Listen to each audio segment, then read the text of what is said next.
The bus doors were closing. One seat remained, and whoever took it would leave someone else behind forever.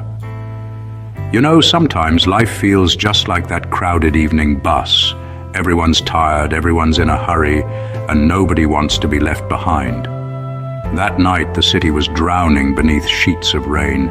It made everything, faces, intentions, even the glow of the streetlights, seem a bit blurry. People huddled beneath umbrellas and upturned collars at the stop, waiting, dreaming of warmth and dry socks. The bus finally arrived, engine grumbling like it had already seen too much. The driver barely glanced up as he called out, "Last seat!"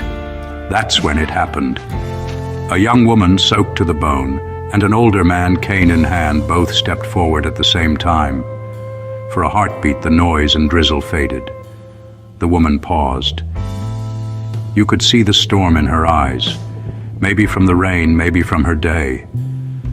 Her body ached to sit, but when she looked at the old man, she saw more than wrinkles or a battered cane. She saw a story. No one else moved. Some looked away, others just waited for it to be over. But then, quietly, she stepped back. The old man's eyes widened. He asked, "Are you sure?"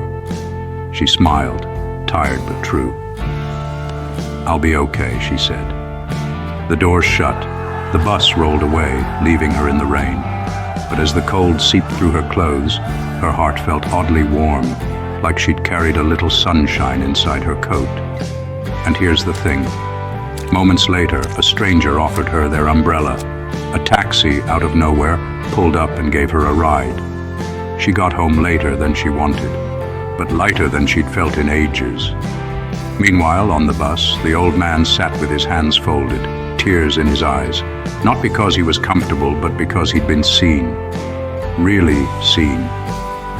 That night, 2 lives shifted, all because of one tiny act of kindness. Not because of who got the last seat, but because someone chose to let it go. So the next time you're faced with a choice, big or small, remember, sometimes what seems like a sacrifice is actually a gift. Sometimes the smallest choices echo the loudest. If this story touched your heart, subscribe to Eternal Heart Tales for more stories that stay with you long after they end. And tell me below, what would you have done at that bus stop and why? Your story might just be the light someone else needs today.